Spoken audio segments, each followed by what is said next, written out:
Hi friends, Telangana రాష్ట్ర ప్రజలందరికీ అదృపి శుభవార్త. అసరచయిత పెన్షన్లు అయితే భారీగా అయితే పెంచారండి. పెంచిన డబ్బులు ఎప్పుడు ఇస్తారనేసి ప్రజలైతే ఆతృతతో ఎదురు చూస్తున్నారు. మాకు ప్రభుత్వం సహాయం అందిస్తుంది, పెరిగిన డబ్బులు మరి ఎప్పుడు వస్తాయనేసి చాలా ఆతృతతో ఎదురు చూస్తున్నారు. మరి ఎవరెవరికి, పాత వారికి ఎంత అమౌంట్ ఇస్తున్నారు, కొత్త వారికి ఎంత అమౌంట్ ఇస్తున్నారు తెలుసుకునే ముందు లైక్ చేయండి, షేర్ చేయండి, సబ్స్క్రైబ్ చేయండి. పక్కనున్న bell icon all symbol button గంట సింబల్ నొక్కితే నేను వేసే లేటెస్ట్ అప్డేట్స్ వీడియోస్ మీకు వెంటనే అయితే వస్తాయండి. ఇక లేట్ చేయకుండా అయితే వీడియోలోకి అయితే వెళ్ళిపోతాం. కొంతమందికి రద్దయ్యాయి.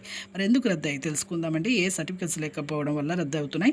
పాత వారికి, వృద్ధులకి, వితంతువులకి, ఒంటరి మహిళ 4,000, వికలాంగులకి 6,000 రూపాయలు అయితే రావడం జరుగుతుంది. పెరిగిన డబ్బులు మీకు మేలో అయితే, జూన్లో అయితే ఖచ్చితంగా అయితే ఇస్తామనేసి మన సీఎం రేవంత్ రెడ్డి గారు అయితే తెలియజేయడం జరిగింది. పాత వారికి 60% మందికి సదరం సర్టిఫికేట్ లేకపోవడం వల్ల మీకైతే ఫేక్ సర్టిఫికేట్ చూపించడం వల్ల రద్దు అవుతున్న వికలాంగులకి, అలాగే మీరు ఒరిజినల్ సర్టిఫికేట్ అయితే చూపించండి. ఇక ఈ 2 నెలల డబ్బులు, మార్చ్ ఏప్రిల్ డబ్బులు మేలోనైనా, లేకపోతే ఎలక్షన్స్ తర్వాత, ఎలక్షన్స్ కోడ్ అయితే విడుదలైంది కాబట్టి ఎలక్షన్స్ కోడ్ జూన్ 5 తర్వాత అయిపోయిన తర్వాత మీకు వెంటనే అయితే డబ్బులు అయితే వస్తాయండి.